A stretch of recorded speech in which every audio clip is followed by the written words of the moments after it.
Hey people, I've got an interview with an engineer for you today. But before that, let's catch up.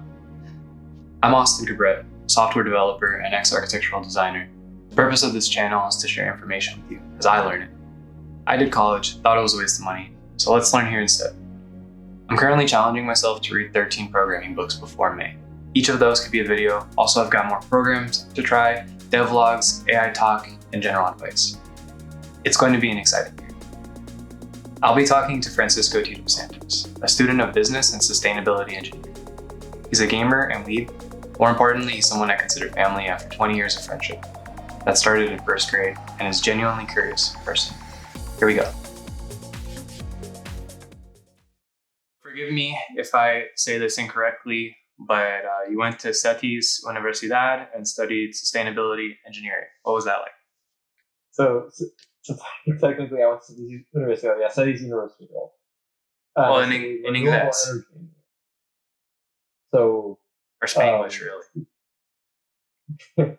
It's basically just electrical engineering with like a spin on renewable energy, right? So we learned about different types of energy that you can harvest, which is essentially like geothermal, solar, photovoltaic, specifically, wind energy, and other like dams, right? So hydroelectric. I forget the term for like wave energy, but basically in Spanish it's mareomotriz. Basically, like harvesting the motion of the ocean, if you would, and basically harvesting these natural, renewable sort of processes that have no real end to generate electricity. Like, sure, geothermal has a theoretical end, but by the time that ends, we end, right? So, that was good. I learned a lot. Probably didn't learn as much about renewable energy as I would have liked. I would have liked a bigger spin on that, but it was more to the electrical engineering side. So between your two programs, what would you say have been some of the greatest lessons and takeaways you've had? Goodness. Greatest lessons and takeaways. Well, sort of from the renewable aspect, I think one of the biggest takeaways, of course, is that we really do only have one planet, right? Like, what we do doesn't just affect us. Like, for example, the way we live and like the American way of living, for example, like with my parents, my mom, she lives in Florida. She's an American through and through. Her way of living is very different from my dad. My dad is 100% Mexican, so polar opposites in a way.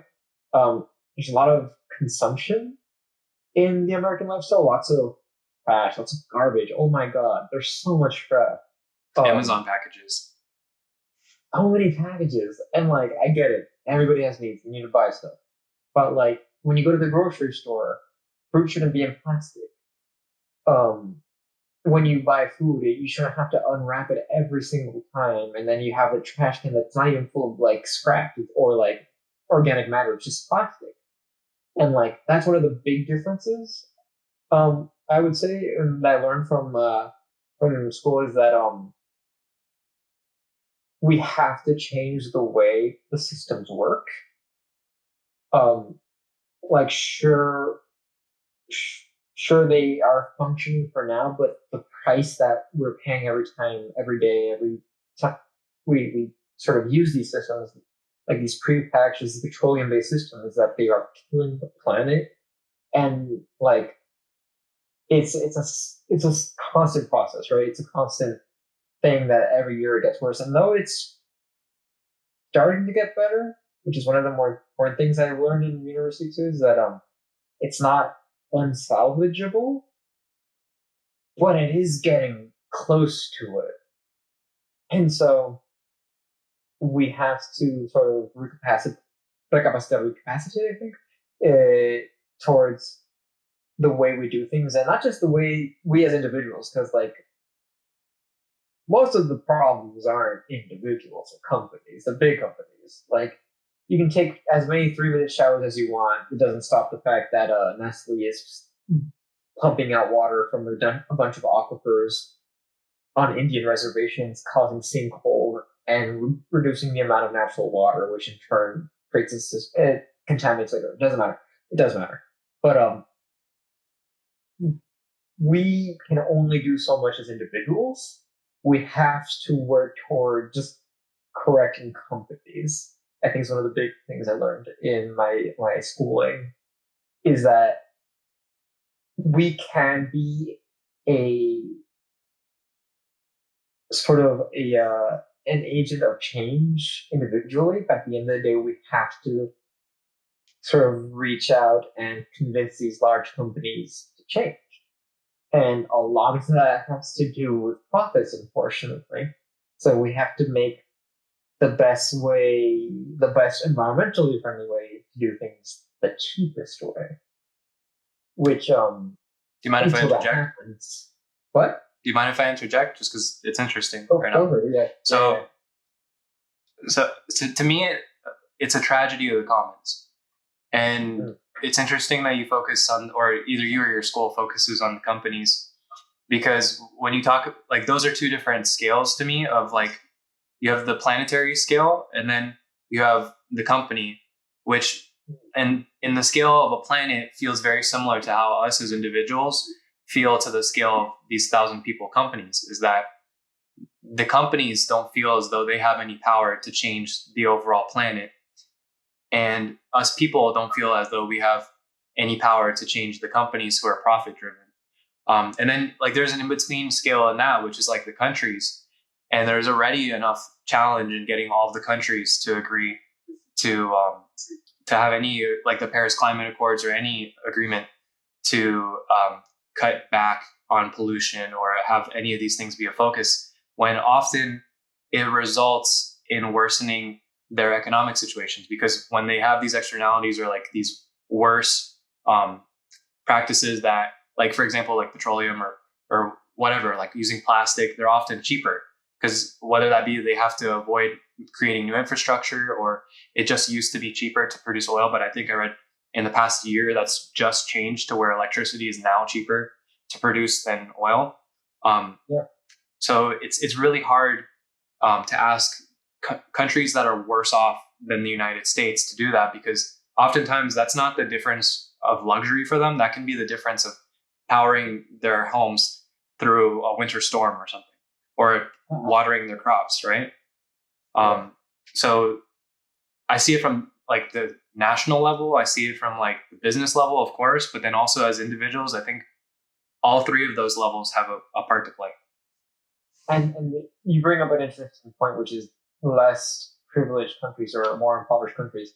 I think one of the important things we can do there, or that we can help them do there, is not get rid of their current infrastructure, because that doesn't help anybody. That just costs more money.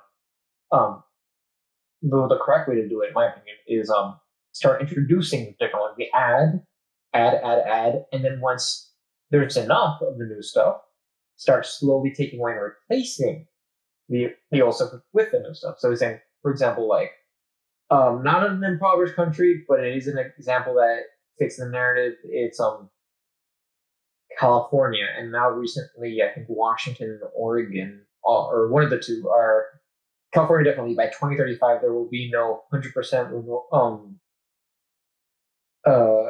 combustible engine cars on the road, right? So no fossil fuel cars on the road. California. California. I mean, and I think Oregon also is. Oh, okay. That'll, or like just recently, one of the two, Oregon or Washington. But there will be allowed hybrids, which is, it's not 100% pivot, but it's a start, and electricals, EVs. And I think that's sort of the strategy, right? You don't get rid of it. You set a limit. You say, hey, this is what we want to do. We're not going to do it yet, but we're eventually going to get here, right? And so this is two things. It puts it in the minds of people, like, hey, they're going to change this. So there's no point in buying a car that I'm going to have by then that is diesel, well, not diesel, or petroleum gasoline, because that might not be even usable eventually. Like it'll be hard to maintain. And like gas is already expensive here. Here being California, oh my god, gas is so expensive. California It's $6, did you say? $6 in a lot of Shit. parts of California. Yeah, you know, Florida had it cheap. No, That's double Florida. We got 320. dude. So yeah, and like so it starts changing habits, and as soon as habits start changing, then the culture starts changing, right? Because habits become culture, and culture becomes the norm, and the norm will eventually be non fossil fuel vehicles, at least non entirely fossil fuel vehicles. There's going to be a lot of hybrids probably still because people like it. Gas is very efficient, unfortunately. Even if it's bad for the environment, there's a reason we use it so much. It is like a powerful source of energy, but that's what I'm referring to, right? Like you have to start slowly phasing something out before you replace it. You can't just start getting rid of it. You have to use it for a while the infrastructure for the new thing gets put in. And that's the thing with developing countries is that we shouldn't be like, you can't use that, that's bad. No, we should be like, here are some solar panels. Use these. Aren't they great? You don't got to pay more money. They're already doing what they do. Donating to them. And then, exactly.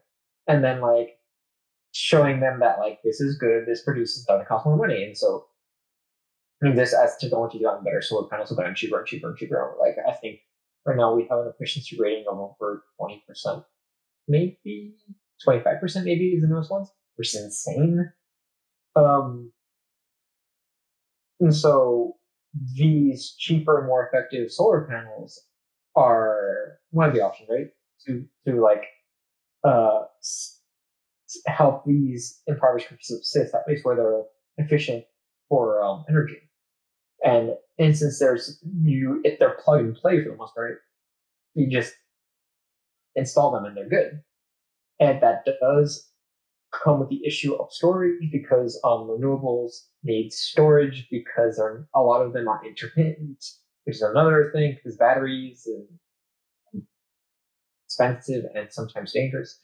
But at the end of the day, it's still far less impact on the environment than fossil fuels for the amount of energy you can like get. And it's not just solar either because there's also wind energy and there's also hydraulic energy. You know, there's a lot of ways to do it that aren't crazy expensive, that are good for the environment and last a long time. For sure. So, like me, you're someone who seems to be hopping from industry to industry. At least that's how it looks from the outside, where like you've talked about you went to school for engineering, but then you like are studying business, which I could see coinciding, but then you also talk about like having a cafe. So I wonder from your like how you're deciding to do this. Is this something where like you test the waters and like decide you don't like something, so you move on? Or is it more of like you see everything complementing everything else and there's like a master plan behind it?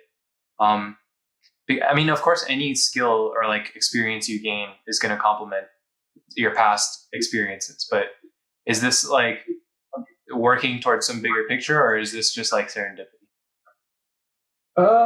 It's a bit of both. I would say there's definitely serendipity involved because I did initially start studying engineering with the idea that this is going to be the big break. But you have to consider like engineering wasn't my first career to begin with. It was the first career in the sense that I've studied different. I went to different universities before finally settling on renewable energy as my engineering degree. Because at first I went to agriculture. Right? I went for 6 months. I was in one program, and then I jumped over to medicine, and then I would jump back to engineering. In Mexico, thank God, a lot of these they're state schools. You do have to, take a test and be accepted. But like, if I had done this in the USA, it would have cost me. But here it cost me a couple $100 maybe. And when the first school didn't even cost me, they gave me money. Because like they fed me, and like they didn't give me money, but they fed me, which is like a big deal, right? Because I ate a lot. Regardless of the amount you eat. And like, I think I appreciate sort of the things I've done to get where I am, and I think even though the different things I've studied may not all coincide with the final sort of end goal, I think they all do help. I think everything I've learned isn't lost or was a waste. I think everything matters, and the people I've met matter. I think all these steps I've taken have sort of come together and like led me to the path I'm on today. And so, although I may not be practicing engineering right now, like renewable energy, I may not be like working as an engineer. I think the things I've learned, the people I've met, are definitely useful for whatever I will end up doing in the future, which will be either a cafe or operating this rehab center that our family is running, or even one day just going back and working as a renewable energy engineer, like as installing solar panels or being a quality control engineer for electricity. Like the passes it opens for me are always a good thing and never a bad thing. Mm. Yeah, I feel similar and different at the same time, because I feel the same way from when I went I feel different from when I went from music to architecture. I feel like that was the one time in my life that I changed my plan. That the two were very different, but like I jumped into architecture, not jumped. I went into architecture kind of thinking it was a similar place because it was like artistic and it had like a lot of attributes that were kind of similar to music, but I felt like it was more stable. And then moving from architecture into landscape architecture, and then landscape architecture into like software engineering, those were all along, like, to me, the same lines. And I see going forward in the future, like architects are going to have to evolve to be more of like software engineers. And like in general, the world has to learn like how to code for like a lot of jobs that didn't have to code before to be competitive going forward.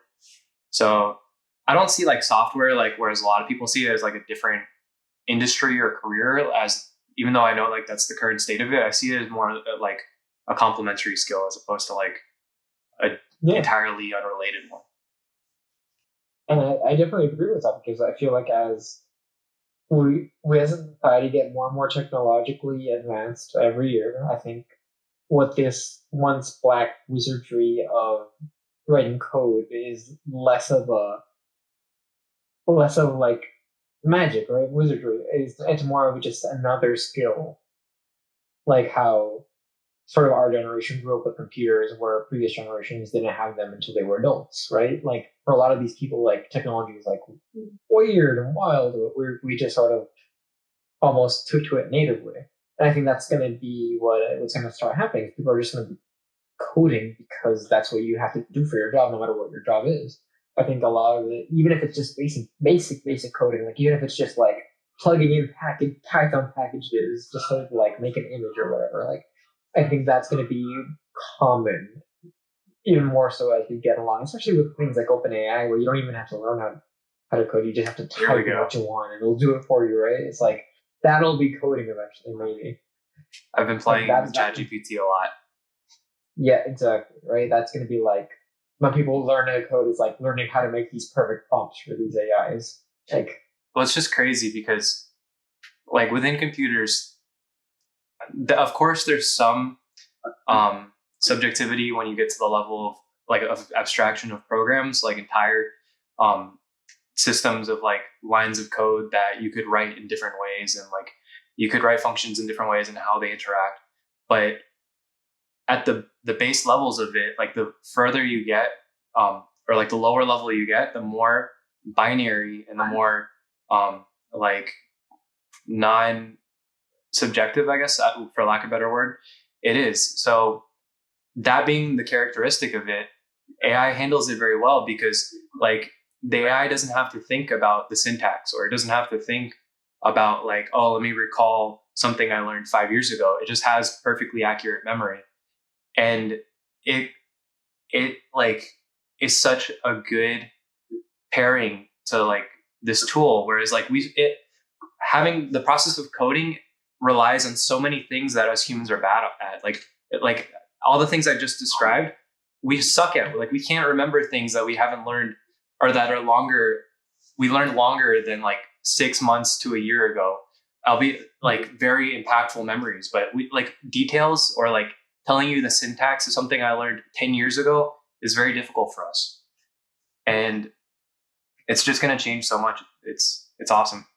And so like when you're saying like, oh, everyone is going to have to learn to code, everyone's going to learn how to code, but they're not going to be like writing code. They're just going to be speaking in English, and then they're going to have a program interpret them and interpret that into lines of code, which like that's already what software engineers are doing. They're writing lines of either whatever the software engineering or the coding language is, whether it be Python or JavaScript or whatever.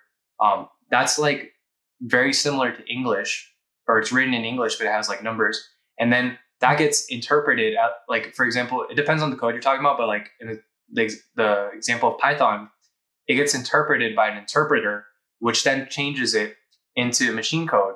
And machine code is what people used to code in. They used to have, or like assembly gets turned into machine code. And that used to be like, people would have to write zeros and ones to do a function. And now it's English that we're just describing a function, but with a certain syntax. But now it's going to be abstracted even further with ChatGPT or whatever the large language model is, to be whatever sentence you speak, it's going to interpret the sentence to be the right syntax for the code to plug in to be the function you want. And I'm not saying that they will eventually stop using traditional coding methods. Like there will always be coding languages because you have to make the AI to begin with until we get to the point where the AI makes its own AI, which is, Black Mirror. But the point is that there will almost certainly always be somebody, like a more specialized group of codes or like programming engineers that learn these languages and make these sort of tools for the more common, the layman, to use the simpler tools and like get the less complex results they need than, say, like a mega corporation like Amazon, which does need to make its own everything. I think I may even differ on this stance, because I think we're very used to our current economy / like way of working. But if you look in history, we haven't been under the system very long, relatively. And it could be the case that we evolve out of it. And the way we evolve out of it could be through using these different AIs that just automate all of work tasks. And I don't see why in that situation, we, like how you're saying, oh, Black Mirror, and it seemed like you painted like a dystopian future by saying that, which Black Mirror usually does. Black Mirror typically is dystopian. What I mean is like if our code is writing its own code for us to use, you assume that's a negative outcome, but it could be just making scientific breakthroughs and writing good code that helps society. I'm very willing to be proven wrong, but I'm not ignorant to like the risk. I think there's huge risks, and like the risk is so insane. Like it's not, because if it's a bad event, in this one case, we're talking about Ultron.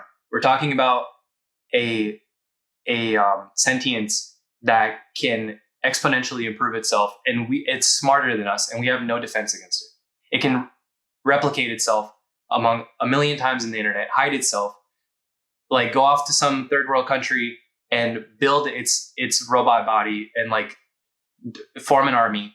Like there's a lot of ways this could go wrong. So I'm not ignorant to that. But like the upside is equally attractive, and it's feasible that we could do this. And if we don't develop AI, it's going to be developed regardless. Like there's not going to be a world treaty that stops the development of AI. And then even if there was, there's not going to be individual citizens that stop just because a world treaty exists.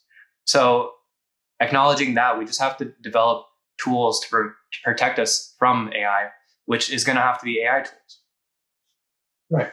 And yeah, I think you said it pretty well. I think it's going to happen no matter what. It's just doing it in a responsible manner. Right. So I'm happy with how OpenAI has been doing it so far. It may have been early to release ChatGPT, but I don't think ChatGPT is anything too crazy that it's going to lead to like runaway AGI or like anything that will damage society like irreparably. If anything, I like the level that they released because it like forces society to stop treating AI as like this hypothetical that's 20 years off and realize like we're here. We need to start addressing it. Right.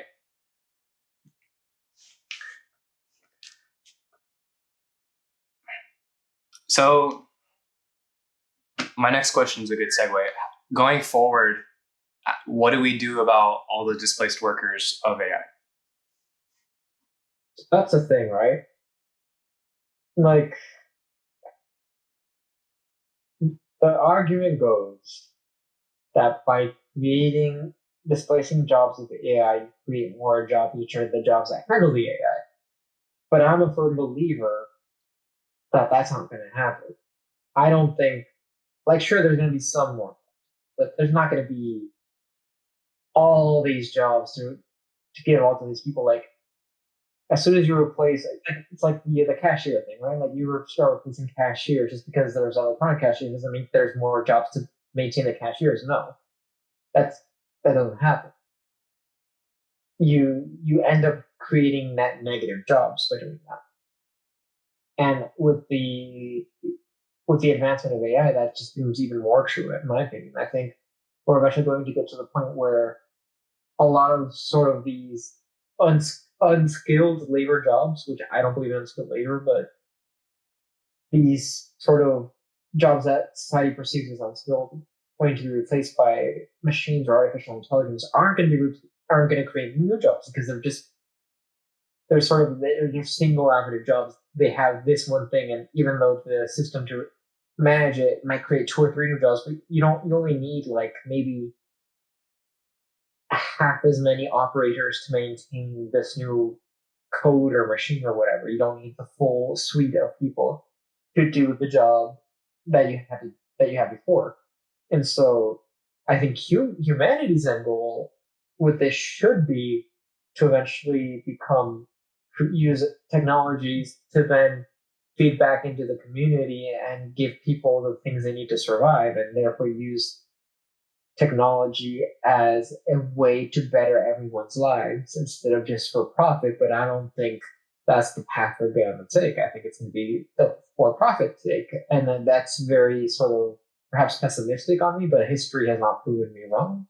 So proponents of capitalism would say that like if you provide a service, regardless of if you're charging a fee for it, you're providing something that benefits society. So regardless of like the only limit I think a lot of people will agree to is like monopolies or duopolies when there's like very few companies that have no competition. But if there's adequate competition, people would say, okay, even though there's less jobs, how you're saying like, oh, they don't, you're saying with the new technology, we should benefit society. Well, the companies that have the new technology are benefiting society by providing a service that is cheaper, probably because they have more capability than it was before. And that is true, and that's fine. The thing is, this money that you save should go back into the community. It shouldn't just be cheaper and then you keep that money. No, that doesn't do anything. It just makes the problem worse.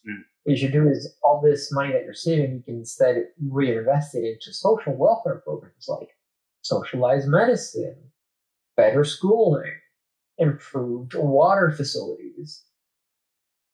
Like there's an endless list of things that you can do to improve people's standard of living. Like you can go in extra radical. All that money that you save can instead go into a program of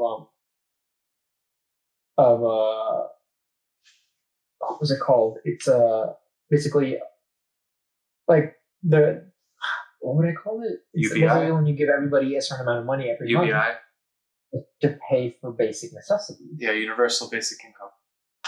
That's what I was looking for. Thank you, universal UBI. And so UBI, I think, is good. And some people would say, but what about the lazy people who take advantage of it? I'm like, sure, fine. But they're people too. They need to live too. Whatever.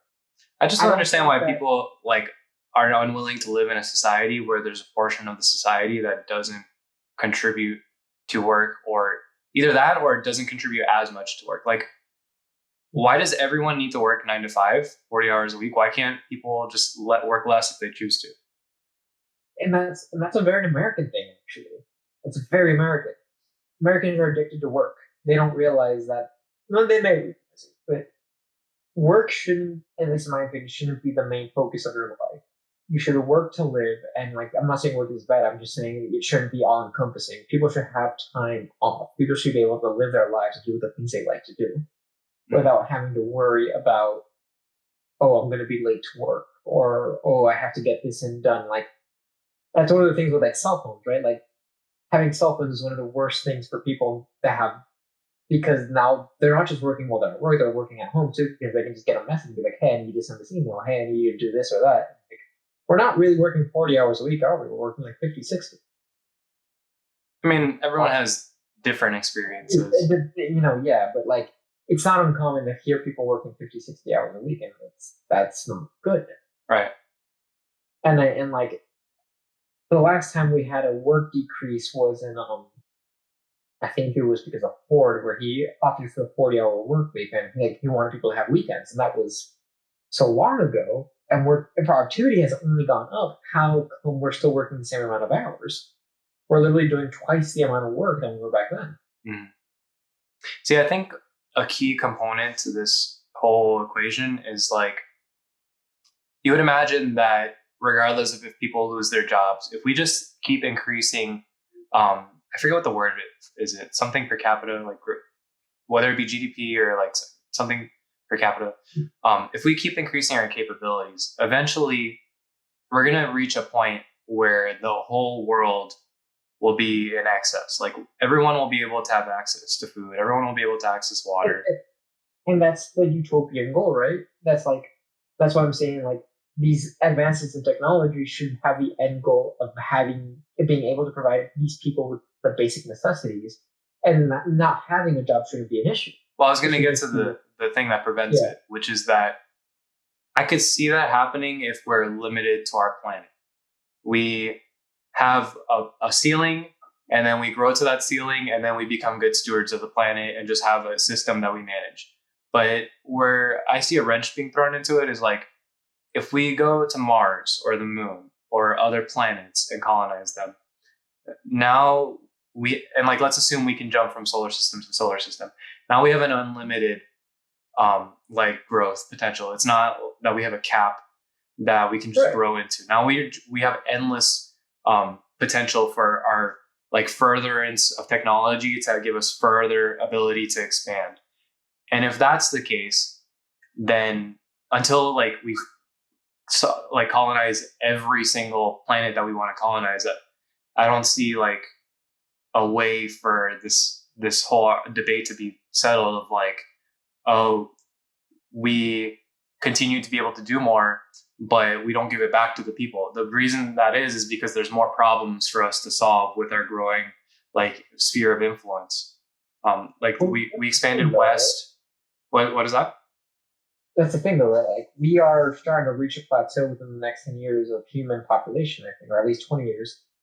Birth rates are going down, and like death rates are the same. Yeah, while we're confined to the planet, which is why I'm saying we're reaching a cap.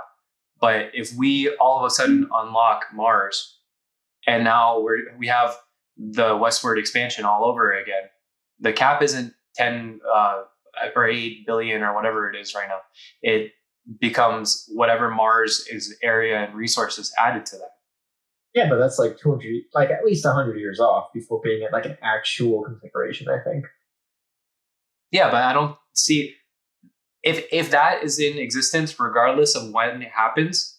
What my view of it is like we're just gonna keep chugging along towards that. We're not gonna have like this age of prosperity where we just like focus on the planet and we know how to manage ourselves, and like then we just by chance go to Mars. Like it's going to be always, oh, how do we develop the technology to get to Mars? And then once we get the Mars colony, how do we expand the colony? And then how do we get to the entire planet? And then how do we get to the next planet?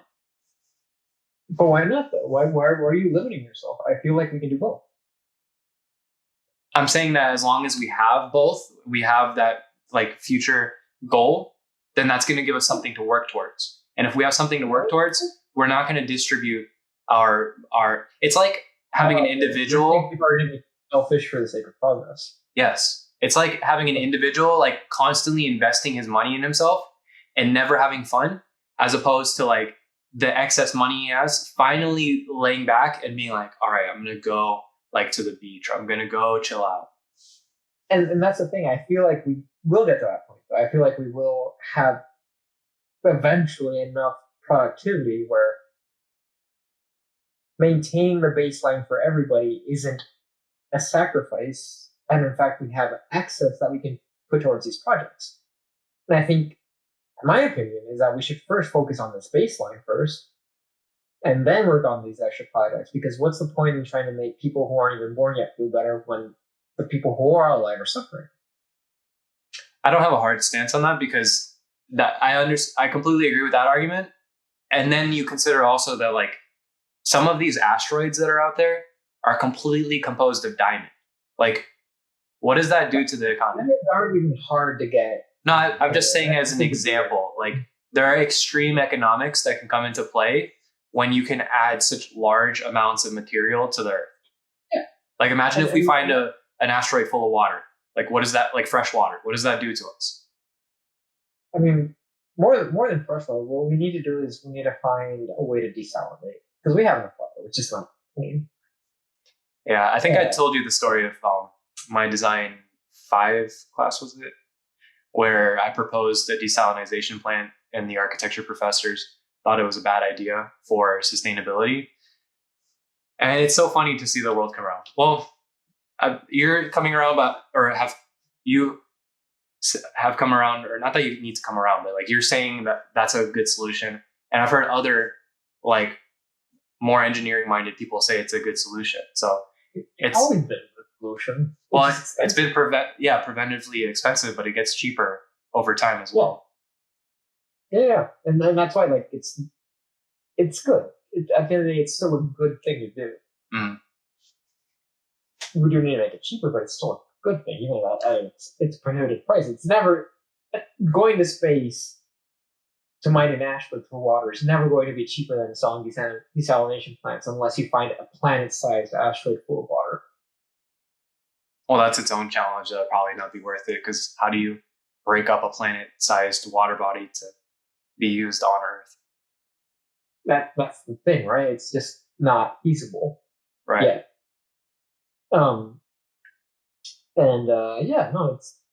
Desalination plants are good. No, the professors are dumb.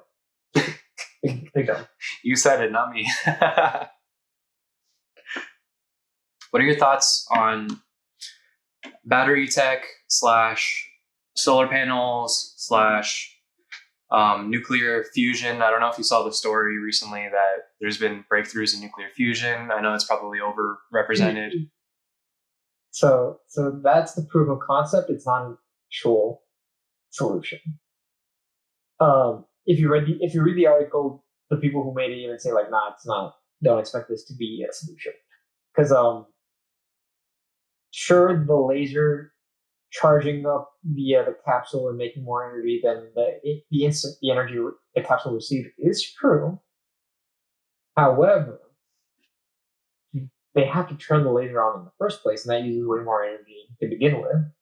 Well, I thought that was the breakthrough, is that the system was net positive, whereas before systems were net negative.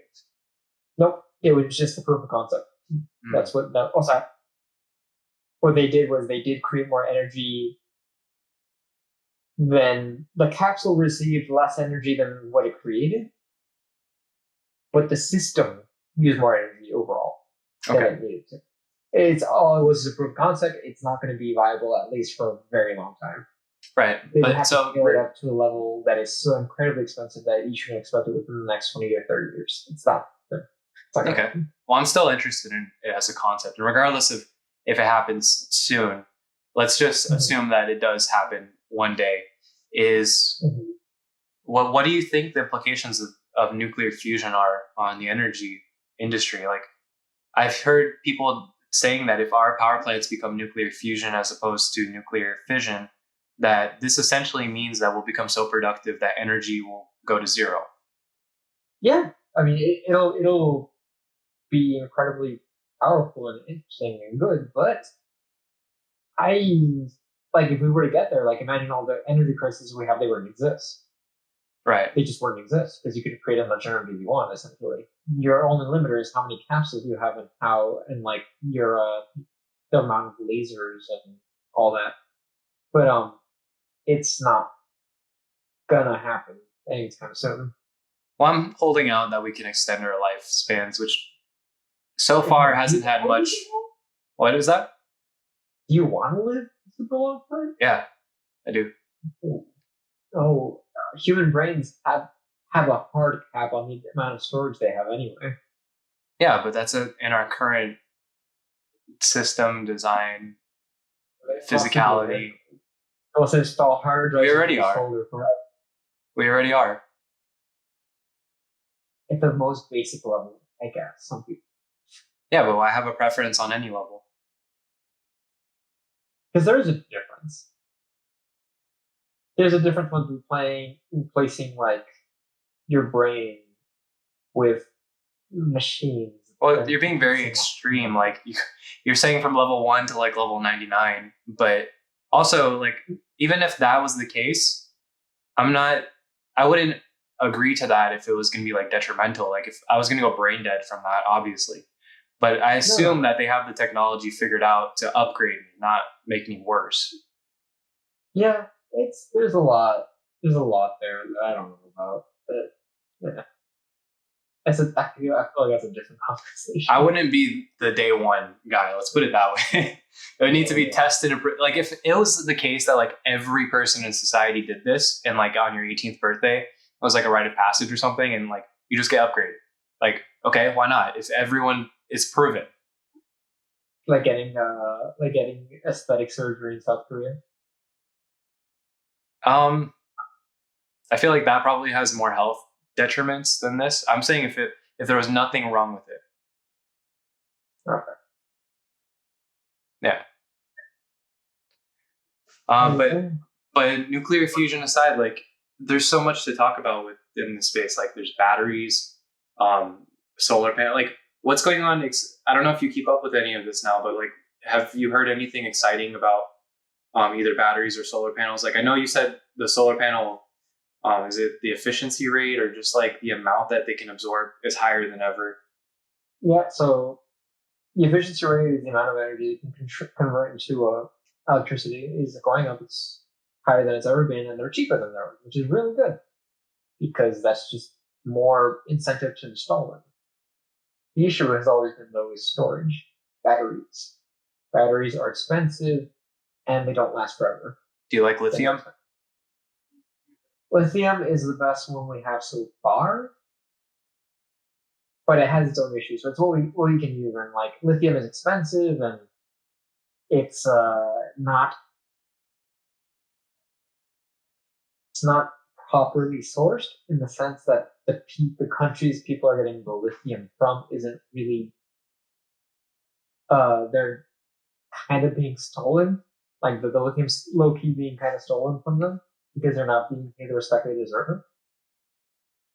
And it's a problem. Like, for example, Tesla, oh my god. Dude has, like, lithium mines. Ugh. Bad. Not good. Very not good. Before going on, would you be okay with this if it was properly compensated? Yeah, I mean, as long as everybody's properly compensated, safety standards were good, like, sure, fine, excellent. But at the same time, like lithium batteries are also just volatile. You need to like replace them every now and then, and they're so very expensive. Like storage has always been the problem. Like hydrogen batteries is like the next big thing, but those are even more unstable because hydrogen is explosive. So, and also, just what do you mix with hydrogen to make it explosive? It's not oxygen. That makes water, right? No, hydrogen is just explosive. But you have to like have some condition for it to explode, no?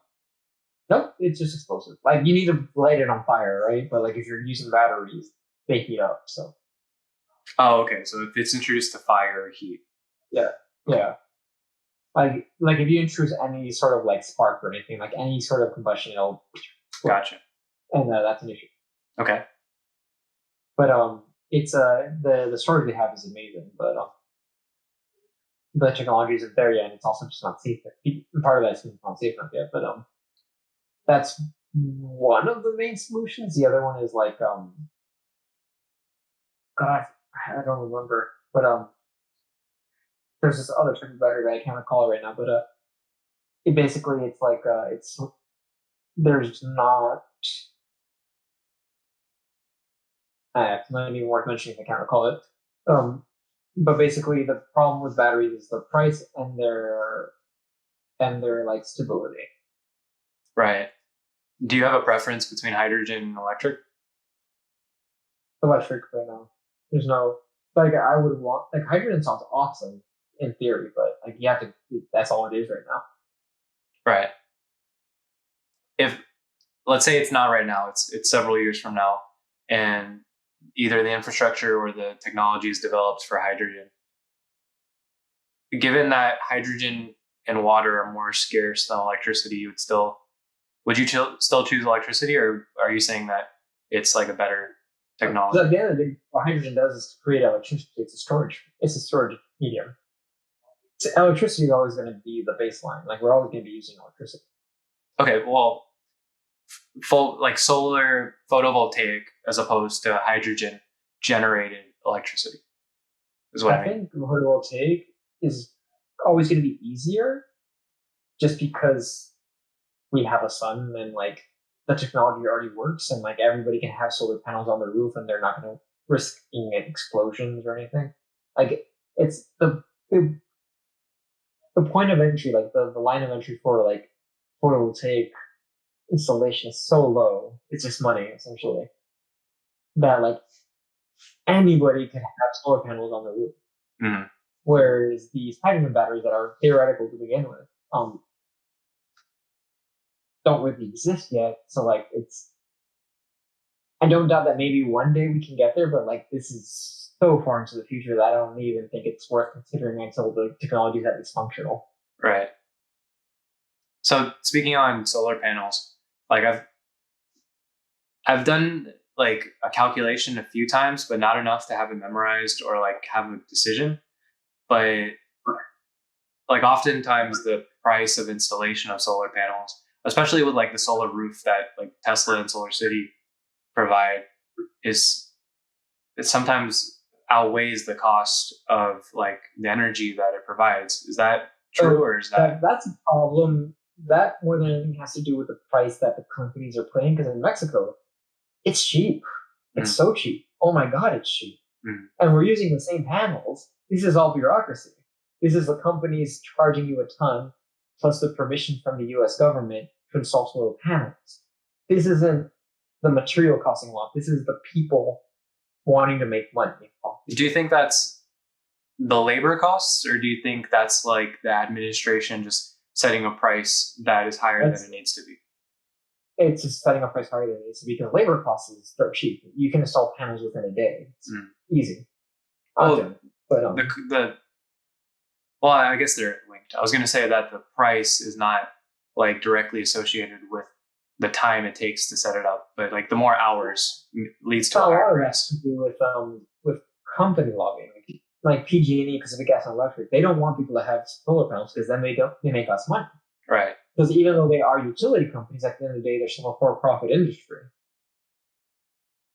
And like people forget that even though they're just utilities, people are paying a company for this service. And at the end of the day, a company's goal is to make money. Right. And if you're cutting into the middleman, they're like you're creating your own electricity, and therefore you're paying the company less. They don't like that. So companies are lobbying to stop you from installing solar panels. So depending on the price, you would still say that it would be more like it would be valuable to have a solar roof as opposed to not having one? Yeah. Okay. Because I mean, also solar panels last 25 years with an acceptable rating, and even after that, they still work. The efficiency just goes down a little bit, but they still work for at least like 30 years.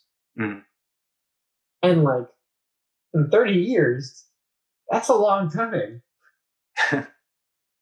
So It's a long time, but you pay a lot for the beginning of it. in the States, yeah. And Yeah. here, I mean, yeah, it's so expensive. It's so expensive. It's stupid how expensive it is. It shouldn't be that expensive. I don't want to tell businesses their price points without knowing too much about it, but it does seem overly expensive. Like, because I worked for a solar panel installer. I know what the prices are. There's no reason for them to be that high in the States. It's all just bureaucracy and greed. Gotcha. Okay. Like, terrible. Are there, along this same topic, are there alternatives to, because Tesla's the only one I know of, are there other companies that you would recommend for solar panels? And what would they be? Tesla doesn't make solar panels. Well, Solar City, which is like it's not owned by Elon, but that's like his brother's company, right? I mean, yeah, Iberdrola, which is a Spanish company. There's also just an infinity of Chinese companies that make solar panels, and they're cheap. They're good. They function. They're not like the best quality, but they work. And like honestly, working is just what you need most of the time. Like some people just need a certain amount of energy production, and that's good. Well, yeah, but people also care about like repairability and like how long it's going to last, or like you don't repair solar panels. You can't repair solar panels. You can't repair them. What does that mean? Like, what if a wire comes loose? That's on the back. You can repair that part. Well, I'm talking about the solar panel itself. Yeah, I don't mean if the glass shatters. I'm just saying that, like, if something that connecting it to your house, like something small, goes off, it puts it down or like decreases its output. Like, I would want the company that installed it to repair it. Oh yeah, I mean, most people can do that. Most people do that. It usually comes with a guarantee. Are these solar panel companies that you just recommended, do they also make battery technology, or would you need a different company for that? So one that does make batteries, I think they also make split panels. I'm not really sure. I know for sure they make batteries. It's a cell phone company that was made illegal. Xiaomi? Weishao? No? I'm gonna look it up real quick. Okay. Legal Chinese.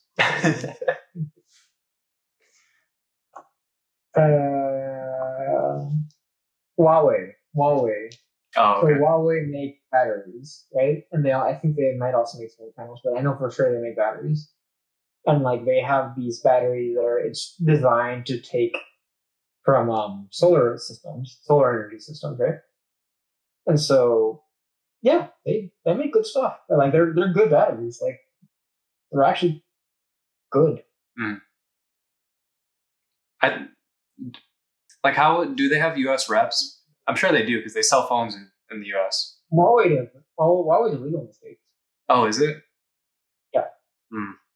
So then it would be difficult, I would assume, to get those solar panels in the States. Probably. Yeah. I mean, USA doesn't really like dealing with China like more than they have to. Yeah. Okay. Are there any technologies that like increase sustainability that you can recommend to architects to include in a building? Yeah, easily. So we talked about solar panels, and batteries. Is there anything else? Yeah, double pane windows,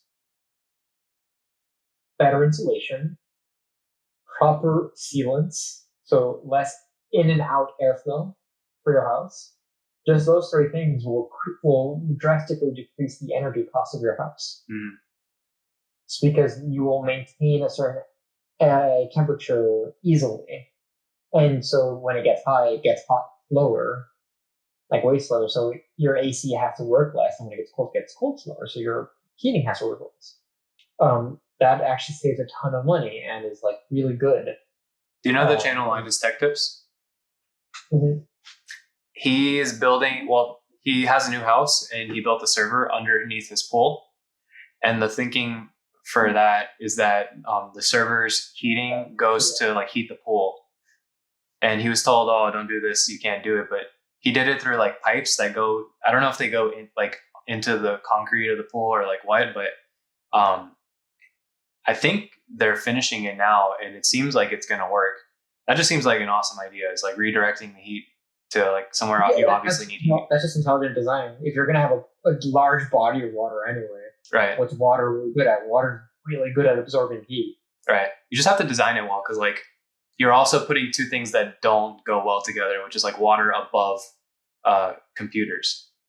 I mean, we have liquid cooling nowadays. We have water in computers, so I guess. Yeah, I mean that's true. But those are like airtight seals. Like the second it gets out of there, you're screwed. I mean, all the pipes have to do is be in contact. They don't have to, as long as like the pipes are properly sealed, there should never be an issue, right? So. Yeah, like that's in imaginary land where everything works right, but the second it doesn't work right. Yeah, I mean, also have redundancy is good. Have safety measures in place. But it's completely possible. Like I was listening to, I forget what people these were, but someone who built a data center, they were talking about how they built it at the bottom of the ocean. And it was the same concept that by building it in the bottom of the ocean cools the data center. And then they also filled the data center with, I think it's called mineral water or mineral oil. Yeah. And the mineral oil is good for computers, and it like prevented the corrosion of the computer because oxygen corrodes the internals. But if you have mineral oil, it can stay at the bottom of the ocean for longer and lasts longer as a system. Yeah, you just have to replace the mineral oil every X amount of time because mineral oil does degrade eventually with the heat. So you have to replace that. Okay. But it's so cool. It is. It's very interesting. I have a friend who he used to live very near the beach, like right in front of the beach, and so his computer parts would corrode because of the salt air. And so what he ended up doing is he just created a big tub of mineral oil, and he submerged all his computer parts in it. And mineral oil is non-conductive. It works. Yeah. Do you have any complaints about engineers? I don't know if you've said that you've had an engineering job, but even just from your experience in school, like, are there any quirks about them that you don't like? I don't like. Like the impression from architects, what I would always hear from my architect friends is like, especially like computer engineers, the architects would be like, oh, they're like robots, like they act so unemotional and they just like have their heads down working. But like other majors would say the same thing about architects. It's like, oh, they're so studious, they're just always building something. So I don't know how much to believe from people who don't even like really interact. No, I don't think I would really say I have anything negative. I just think that everybody's different. And I'm sure there are things like, maybe engineers are a bit more logical thinking and less emotional thinking. But I don't even think that's true. I think, at least in my career, most of the engineers I was with they're very, fully fledged people. They have emotions and they're not like restrained or anything about that. In fact, a lot of them are very emotionally inclined. I guess some of them for sure are sort of very logically focused, like I guess robots maybe is the word I would use, but it's not like definitely not the majority. I think everybody's sort of different, and I don't really have complaints about the way they are. I think everybody is normal, at least from my level of perception. Maybe it's because I'm just like them and I don't say anything strange, right? Like, but I don't know. I don't think so. I feel like of engineers. Yeah. I don't know enough engineers to make a good prediction or like a good opinion.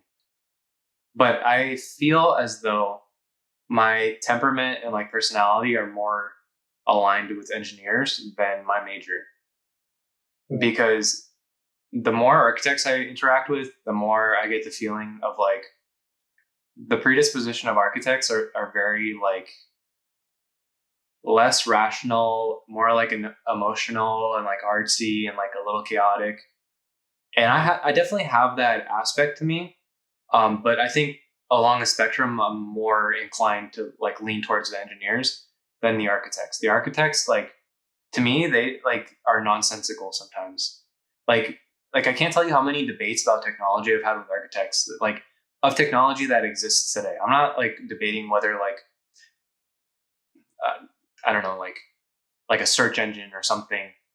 Or sorry, I'm not debating like whether AGI exists today. Like sometimes I'll literally debate with them like whether a chatbot or something that exists today exists, and like they'll be like, oh, I don't know, that sounds like it's like 50 years in the future or something. I'm like, this exists today. What are you talking about? Yeah.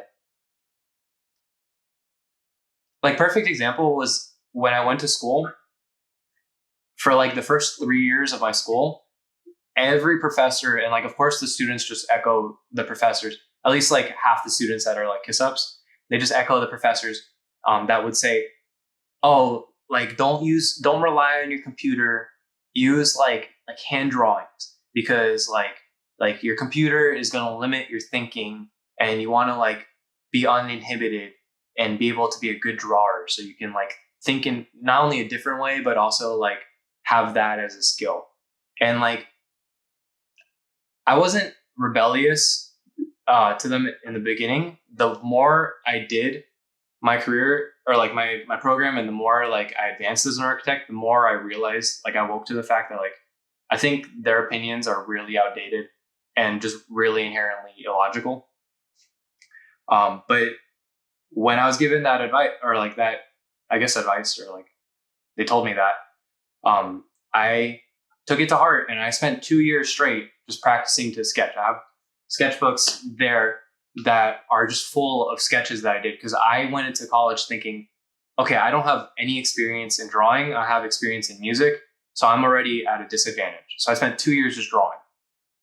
After those 2 years, I can say it didn't help me. Like I learned how to become a better drawer. That helps me 1%, I guess, but it would have been much better spent doing other things. That's sometimes the case, unfortunately. Yeah, I mean, But like, everyone doesn't act completely optimally all the time, but I guess the bigger point of that rant was just to say, like, the architects to me, like, they are like a little more on the rational artsy side as my temperament. So I would probably get along with engineers. you get along with me. Yeah, but I knew you before we had careers, like, That's true. and we have a lot of like things we bond with outside of like what our profession is. This is also true. So I don't know. What do you think about architects? I mean, from what I tell you about them, you probably think they're awful. Like 2 architects. No, like, well, that's how I feel about engineers. Is I don't know many engineers. Yeah, people who like a couple of people that I went to like high school with, and like then there's you and there's like your friends that I've met. A lot of the architects I've met are very sort of, I would say they're even more robotic in a sense than some of the engineers I know. I would imagine the reason for that is they're just more overworked. Not necessarily. It's just they have a very logical way of approaching things, I would say. That's interesting. Which is, I understand, is like unusual, but like, yeah, that's what I've seen. And like, yeah, like besides that, I don't have interacted with enough to like have a solid opinion, I would say. Yeah, we need to go meet 50 of each other's like profession, people in the profession, and then give an opinion. Mm-hmm. What do you feel like if you just look at compensation? It's clear that architects are behind lawyers, doctors, engineers. What do you feel architects lack that leads to their lesser compensation? Or why do you think that exists? I just think I just think a lot of people, I think just society doesn't value work the way it should. And architects having not living wages for the not great wages at least for the majority is a symptom of that. I think employees in general don't get paid what they're worth. And I think some jobs like tech get paid far more than what they're worth. I've even had my tech friends say like, no, I get paid too much. And I think it's a problem. I think there's more than enough money to go around, and I think it should go around. And this is like starting from the bottom up. Like when people say like, why should people who are working minimum wage be paid more and I get paid the same as them? And like, maybe it isn't that they're getting paid too much. Maybe it's that you're getting paid too little, right? I mean, neither. I mean, everything. No, because a living wage nowadays is $32. Nobody gets paid $32 in minimum wage. Right. And today, living wage is $32. So aside from asking for societal reform, what do you think an individual can do? An individual can do? That's a hard question. Honestly, I feel like that's just tied to who you know. To you know and how good you are, really. But more often than that's just who you know and who you can work for. Okay. So your solution is like form good networks, but also like kind of just get better at your profession is like what the networks do. Thing is, that's the type of advice I don't want to give. That's just like an unfortunate reality of things, I think. Like I wish I could have actual positive, like helpful advice. But yeah. My like strategy for myself has been like the way you increase value is by doing something that is rare or like adding skills to your tool belt that other architects do not have. So like in my mind, everything, like the only thing that sets price is supply and demand. And if you've gone to a university that gives you a set of skills that's then replicated among, let's say 50 to 100 people every semester, the supply for your labor is very high and it probably exceeds the demand. So the way you get out of that like equation is you just give yourself skills that are not typical within your profession. Mm-hmm. So that's like one of the things that have led me to like, okay, be halfway in architecture, halfway in software engineering is like, not only do I feel like it's what software engineering is what architecture needs, but it's like, if I just do mainstream architecture, I don't think that even if I was like a great architect, that my compensation would be reflected that well for the great work that I did. I see it in my friends who do great work, and a lot of it is nepotism or like, just like the people you know. But I have more confidence in being able to create a business, which in general, businesses have more ability to produce like returns. But also just like as an architect, I think I'm a way better architect for being able to program than any architect that like becomes a better drawer or like a better renderer. Mm-hmm. There you go. But you have like, because you are an architect, you actually have a bit more concrete things. Things? Just period. I mean, something, right? Wait, what do you mean concrete things? What does that mean? Like you have things that you can make recommendations, I guess. Oh, like more formed opinions or like stances on this? Exactly. Gotcha. Let's keep going. What are your thoughts on the metaverse? Well, is this good? Is it stupid? Is it phony? Is it not going to lead to anything? I think in its current iteration, that's not going to happen. What is that? The idea is fine. The idea is fine. It's just there's no need for it yet. So there's no use case. It doesn't provide value. Yeah. So like, what does the metaverse do that like VR chat doesn't do? Well, that's one interesting thing about like the branding of like, let's say, Meta, Facebook's Metaverse is like they completely ignore that VR chat exists. And even if you want to say like, oh, VR chat is like the only metaverse, like that ignores that video games exist and like social media exists, which are other metaverses. But if you want to say like the definition of a metaverse is like something like a VR experience that like very closely simulates real life, then like you're right, VR chat does exist before and probably better implemented than Meta's VR, like metaverse thing, Horizon or whatever it's called. So yeah, I think it's just, I don't doubt that one day it will, or something like it will be useful, but we're not there yet.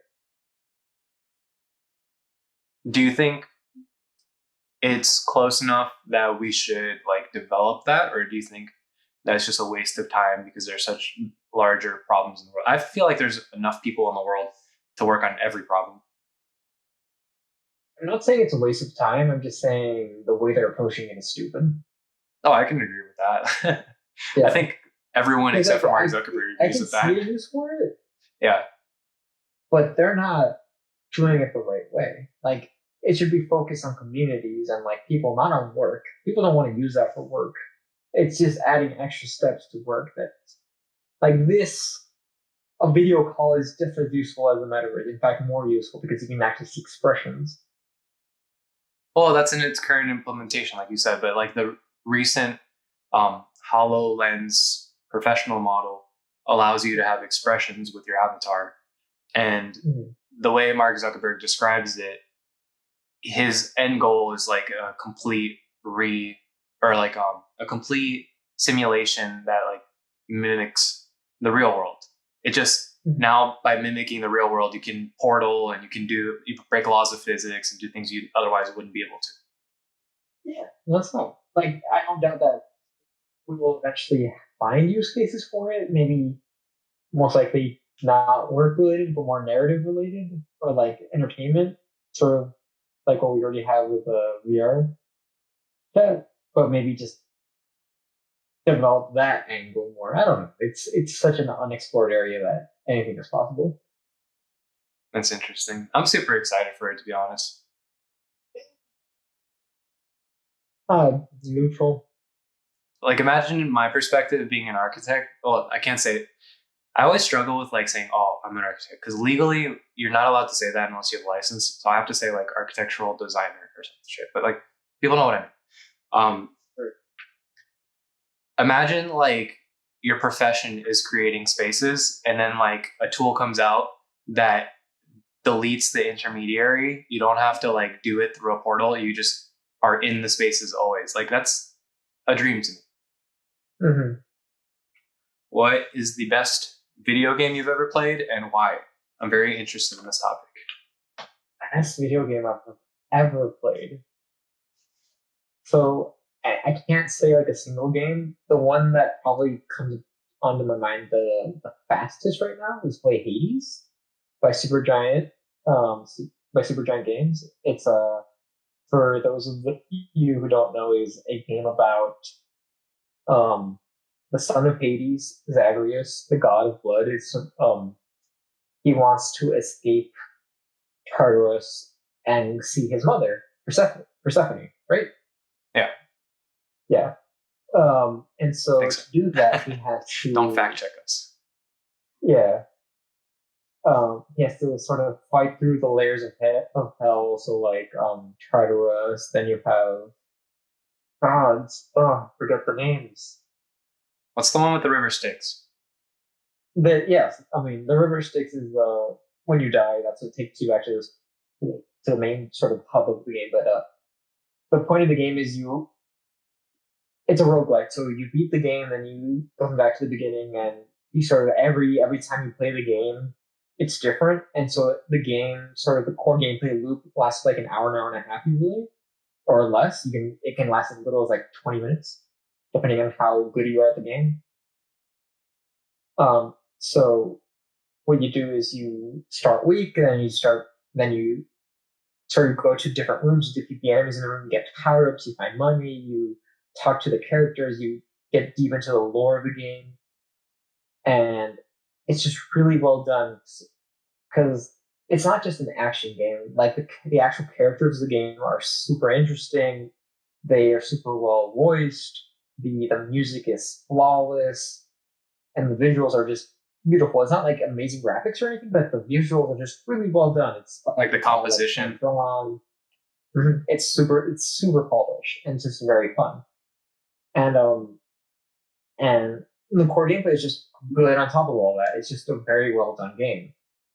I would recommend it to almost anybody that likes action games because it is at the end of the day kind of a hard game. It's very fun. It's very worth your time, say.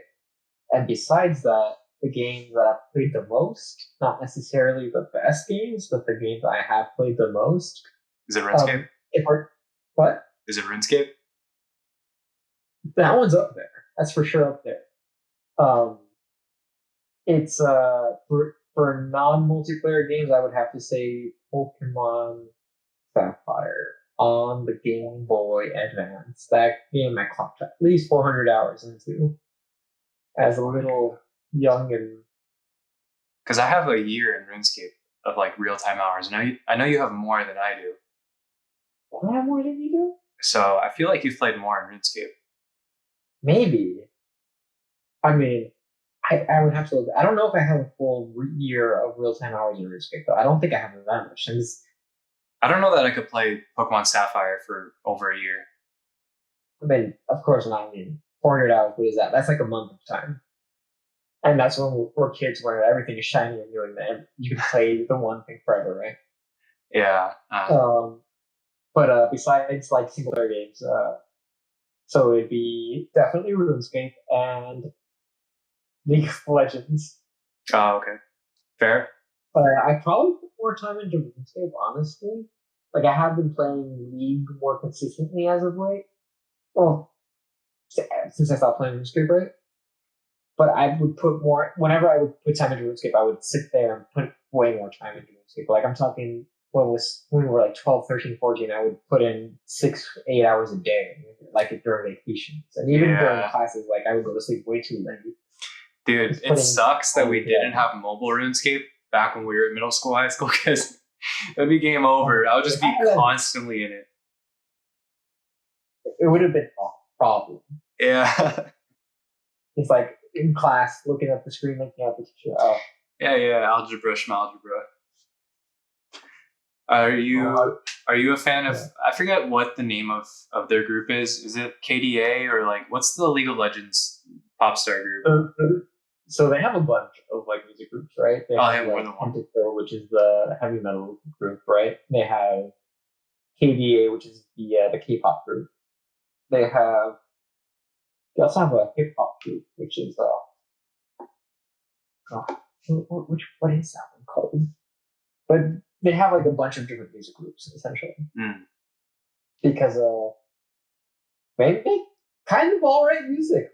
I would even say I like their music. I'm not ashamed to say that. They've got some good I don't really like KDA. They have some bops, I will admit, but I'm not a huge fan of K-pop in general or K-pop-esque music. But I like a lot of the metal stuff. It's pretty solid. I'll have to listen to it. I haven't heard it. What's your favorite VTuber, if you have one? Of course I do. Man. Oh gosh. Oh god. Please don't let it be a pillow. My friend did. So I just know that I haven't purchased it, but I would. So, I figured. Your blurring is making it hard to see. There we go. Okay. I don't know that one. She's I also have one.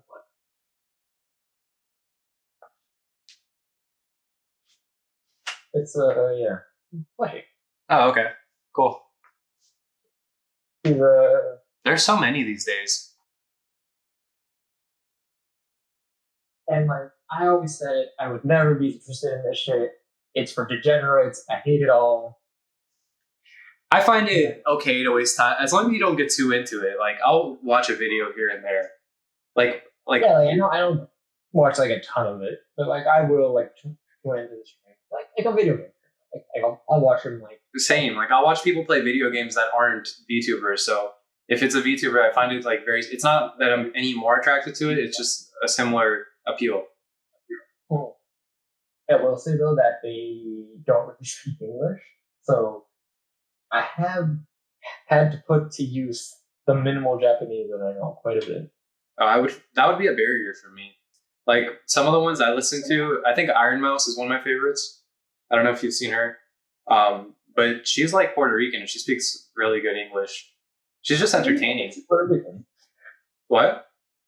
Yeah, because she's Puerto Rican. Yeah. But yeah, she's just entertaining. Of the Japanese ones, I don't know. I guess I like Kazuna Ai, but I've never like watched a video of hers. I've just seen like music videos. He doesn't even make stuff like my own thing. I don't even know. Yeah. But like, yeah, I like a couple of the American ones too, like the English speaking ones, but not that many. I prefer the Japanese speaking ones because I don't know. I always like it more. Okay. Do you have a top book you've ever read that you like? Top book. Book you feel has changed your life? Book that changed my life? Doesn't have to be like completely change your perspective, but something that you just believe like was like, whoa, I read this and now I just never considered that. I've got a couple that I really like, and some of them are like some people want to be like, really that one? I like it, but I like them a lot. But for example, one was The Perks of Being a Wallflower. Way before it was a movie, I read it. It's a really nice book. It's really, it's a piece of very nice like young adult literature. I think most teenagers should read that book. I feel like especially in this generation, a lot of people would identify with it, even more so for Generation Z, because things are not going well for us or them. Then there's also Paper Towns by John Green. No. Was it Paper Towns or was it An Abundance of Catherines? I feel like, well, some of the books by John Green, right? Because I've read a couple of them. I've read 3 or 4. They all have similar vibe, but I think it's just about like, I read these when I was a teenager. They're about learning to be okay with not being okay as a teenager. Like bad stuff happens and that's fine, but you have to find like the silver lining in things. I think it's very good. And it's a very like beautiful message. And the last one that I'm going to mention is not as sort of light and happy as these other two. Is Slaughterhouse 5 by Kurt Vonnegut, which is, if you've ever been Kurt Vonnegut, you know he is a trip. It's so Kurt Vonnegut had spent time in I want to say World War II when they were firebombing Dresden, and he was there when they were like he saw the aftermath, and so this book takes a lot of the visuals and experiences he had, and he incorporates into the book, but they're not. It's not a nonfiction book. It's entirely, for the most part, fiction, and it's this weird sort of fever dream of what's real, what isn't. He talks about these aliens that perceive time all at once, and like you have the question is like, is this real? Are these aliens like in the narrative of the book real, or is he just crazy? Like it's wild, it's crazy. It's a very good book, and I recommend people to read it, but it is not an easy read because he does go into detail about these tragedies, right? And just the way it's written is like very unusual. The order of things isn't as a normal book. It doesn't follow like a singular narrative, like it loops around and takes twists and turns, and it's very interesting, but it's a weird book for sure. And I just think that it's helpful to like have your perspective on things, and also just like war is bad, like just like going to dumbing it down as like as much as you can, like war bad, no good, right? It's unfortunate, at least from my view, the U.S. instigates more war than we need to, and I'm kind of sympathetic. Yeah, I'm kind of sympathetic towards other countries that do it because, like, us being the leading economy, sometimes you go to war because of economics and like to gain resources. And if we just like were diplomatic or more, what's the word, philanthropic, and like giving away some of our resources to help other countries be at the same level that we are, we could probably avoid a lot of bloodshed. But at the same time, like it's a balance because sometimes we will be willing to do that, but then we have to like have some kind of agreement that changes something from the other country. Like, for example, if China's economy is to collapse, then we would come in with an agreement that says like, all right, we'll give you resources, but you have to become capitalistic and a democracy, and they would never agree to that. So I mean, they already are capitalistic. They're just not a democracy. yeah, but they have capitalism within their communism, which is like antithetical, I think. They are entirely capitalistic. Mm-hmm. The only communist thing they have is the way their leaders are. Right, but the leaders can choose if even no matter the size of the company, if they don't like something about a successful company, they can shut it down. Right. That is true. They do have that, which it's capitalism with I don't like this, yoink. Yeah. Because then you can compare it to like other communistic societies where there were nothing like these things. Capitalistic tendencies ran rampant. They didn't. Like the USSR didn't have like all these bootleg iPhone shops. I mean, they didn't exist back then, but an equivalent, right? Like bootleg luxury goods or sort of these very expensive restaurants where people can go and like get food and it's not even like special. It's a very different economy. I guess what I'm trying to get here is like there's a bigger emphasis on social benefits than money, which because Chinese economy, from what I've read and learned, and I could be wrong, is very focused on making the most of what you have and what you don't have, even like just making the most money possible and showing that off, like being as flashy and showy as you can be because that is a status symbol. Mm-hmm.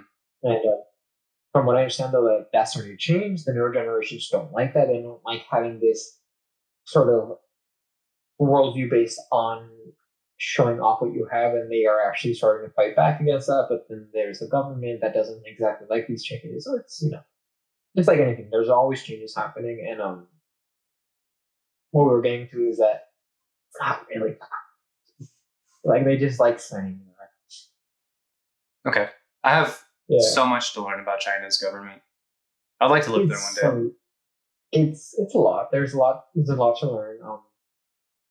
The populace doesn't necessarily agree with the government, but at the same time, they've had such a positive upswings for such a long time that it's hard to fight against. It's interesting. It's interesting. Mm-hmm. What is the direction you would like to see Generlate take? Like, if I'm going to be developing this tool that's supposed to advance the profession or just like help the world, what is something that you're interested in seeing it do?